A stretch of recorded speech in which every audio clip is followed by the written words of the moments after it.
Hi everybody and welcome to another Roots and Powers video.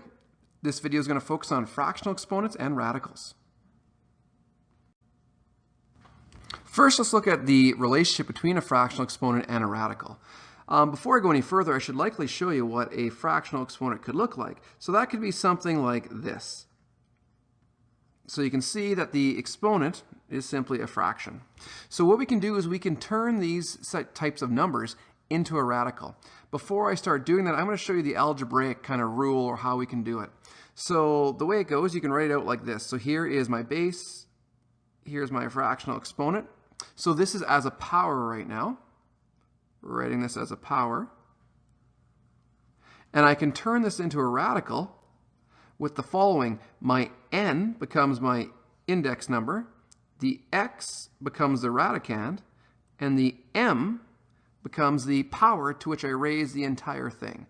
So it went from a power to now I have it in a radical form. It does include a power, but it's also just a radical. So that's one way of looking at it. The other way of looking at it would be slightly different, and the only difference is we can make the n still becomes the index number, the x still becomes the radicand, but the m, we can also raise the radicand to a power and then take the square root or cube root of it. This one here is more preferred, okay? So we like this one more.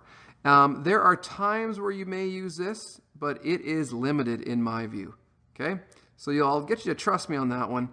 Realistically, it's just when you're crunching numbers, this one up here is the easier one to use.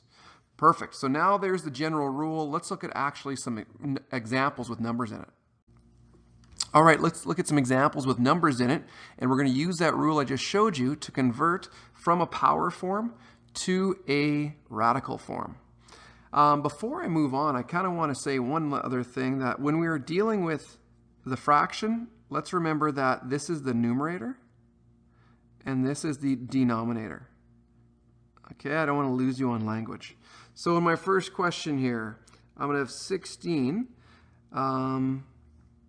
to the power of 1/2. Now I'm using some different colors, and that slows me down when I'm writing. I'm sorry, but hopefully it's going to highlight the movement of these numbers. So we've talked about before, the denominator comes out to be the index number of my radical sign. The base becomes the radicand. And then the numerator is going to become the power to which I raise this entire thing. So there is, I've changed form. It is now root 16. So actually I could write it simply as root 16 as well. A shorter way of writing that would have been just root 16. And once you get more familiar with it, you'd know some of those shortcuts. But what I wrote previously, the square root of 16 raised to the first power, that is right as well. So there's nothing wrong with writing it that way. Let's look at another one. 54 to the power of 1/3 I'm going to write. So 1/3. Okay, so the denominator becomes my index. The base, which is this guy, becomes my radicand. That's the number underneath the radical sign. And the numerator, right there, the numerator, it becomes the power to which I raise everything. So that's right. A shorter way of writing it, the way you'd likely want to write it, is this, cube root of 54. Now, you won't always have things raised to the first power, and you're going to see that as we progress. Example C. Okay, I'm going to say it's 27 to the power of 2/3, or 2/3. All right, once again, the denominator of this fractional exponent becomes the index number. The base number in the power becomes the radicand. And then the numerator of my fractional exponent becomes the power to which I raise everything. So now you can see it's not a 1, it's a 2. So in this case, we can just leave it just like that. I could, if I wish, using the other algebraic form we talked about really quickly, I could also write it like this.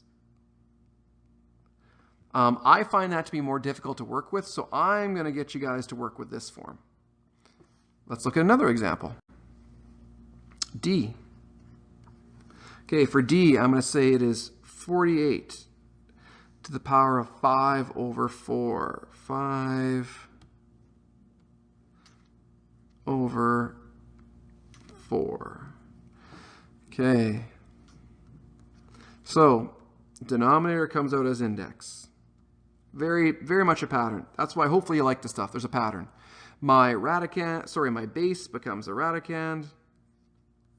And then the numerator becomes the power to which I raise everything. So right now we're just changing forms. We're not actually going any further.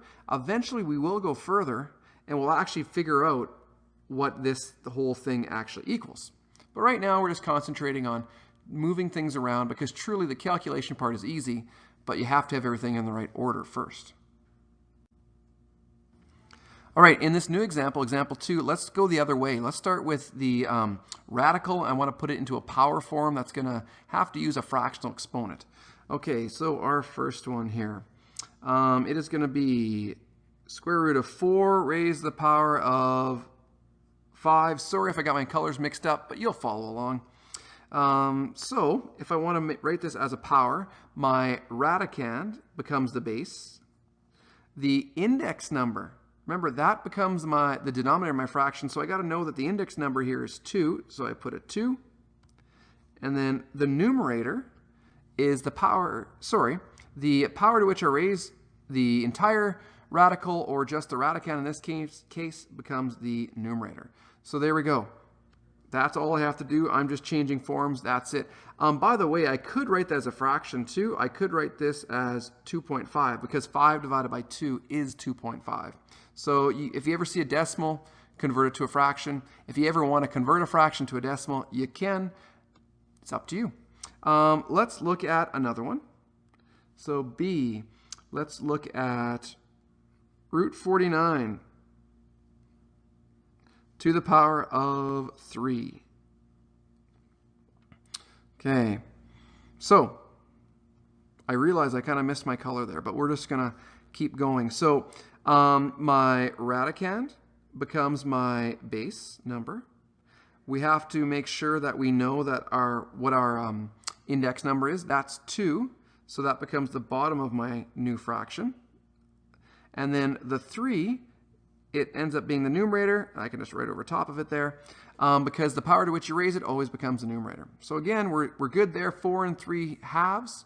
I could write it 4 to the power of 1.5 if I really wanted to, but you don't need to, so I wouldn't worry about doing that ever. I just leave it as a fraction. Let's go to black here. Okay, so another one. We're going to say it's the cube root of 24 raised to the second power. Okay, so now there's more things going on, but it's still a simple pattern, or I hope you're seeing it as a simple pattern. The radicand becomes the becomes the base of my power. The index number becomes the denominator in that fraction, and then the power here always becomes my numerator. So there we go, we're done again. Let's do one more of these. D. We're going to say it is going to be, let's get the black part.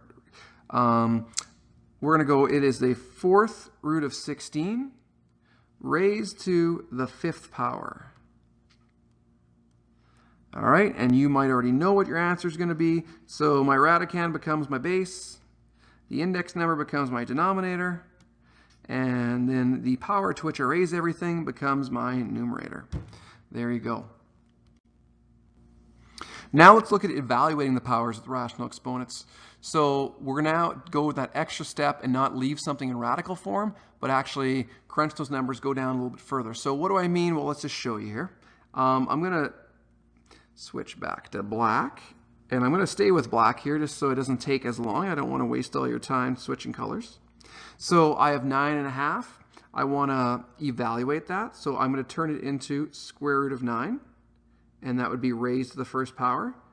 but we know that it's really just root 9. So myself, I would just write that as root 9. So I, because I'm comfortable with it, I would skip this step. I'd go directly to this, and then I know my answer is 3 from there. The square root of 9 is 3. We know that. Let's look at another one. Okay, negative 64 raised to the power of 1/3.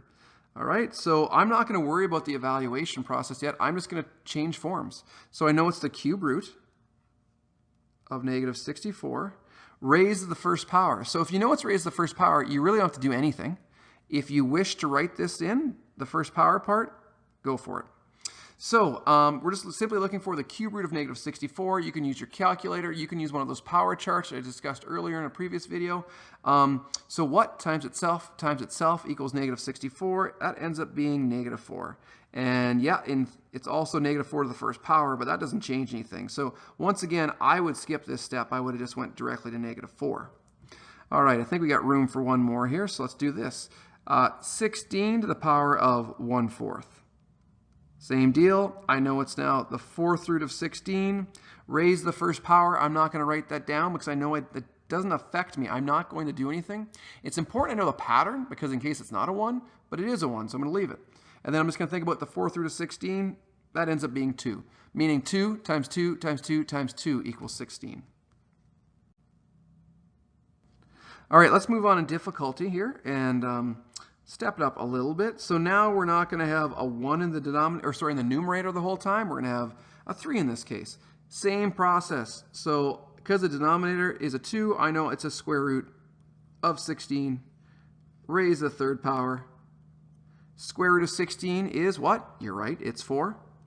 Raise that third power. So what is 4 times 4 times 4? It ends up being 64. Do that in your calculator or write it on a piece of paper, or maybe you know that as a math fact. That'd be awesome if you already know that. E, 27 to the power of 2/3. All right, so cube root 27 squared. Cube root of 27, so I'm going to actually work on that first. I didn't really talk about that. What do you do first? Always work on the radical first. That's going to make the number smaller, and then you'll square it, cube, whatever you have to do to a small number instead. So the cube root of 27 is 3 squared 9. Done. F, I'm trying to kind of write a bit tighter here so I can get more examples in. Let's go negative 64. Oops. Yeah, negative 64 to the power of 4/3. Okay, cube root, negative 64, raised to the 4th power. Getting to be a pattern, I hope, or repetitive. I've said the word pattern a lot. So, again, I'm going to focus right here first, the cube root of negative 64. So what number times itself equals negative 64? We've just discussed that before. That ends up being negative 4. Okay, and then I just have to remember my 4 and bring it down. So it's negative 4 to the 4th power. Break out the old calculator. 256. All right, the final example. I really can't make it any harder.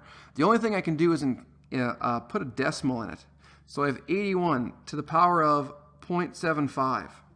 Whenever you have decimals, you have to convert them into fractions, and once it's in fraction form, we're doing the exact same thing. So the question really becomes, what is 0.75 as a fraction? Okay, well, we'll go through that. So 0.75, if you don't already know what it is by memory, you have to think of it, well, that's like 75 out of 100. Now, why is it 75 out of 100? Because the last digit I have here, that is in my hundredths position. Okay, so that's where I got 100 from. And then I just start reducing, so I can divide them both by 25, divide by 25, if that's the way you're kind of comfortable doing things, and you get 3/4. So really, this is equivalent, the same as 81 to the power of 3/4. And then now it's like what we've been doing before. So now it'll be 4th root 81 to the power of 3. Concentrate on the radical first. So what is the 4th root of 81? Ends up being 3. Oops, got to change that color. 3 to the power of 3, because again, we can't forget about this part. We got to carry that power down. And then 3 to the power of 3, that ends up being 27. All right, that's everything I have to show you. So I hope you found that to be fairly straightforward. If you don't, contact me. We can talk. I can do more examples. We'll work it out. All right, have a great night, everybody.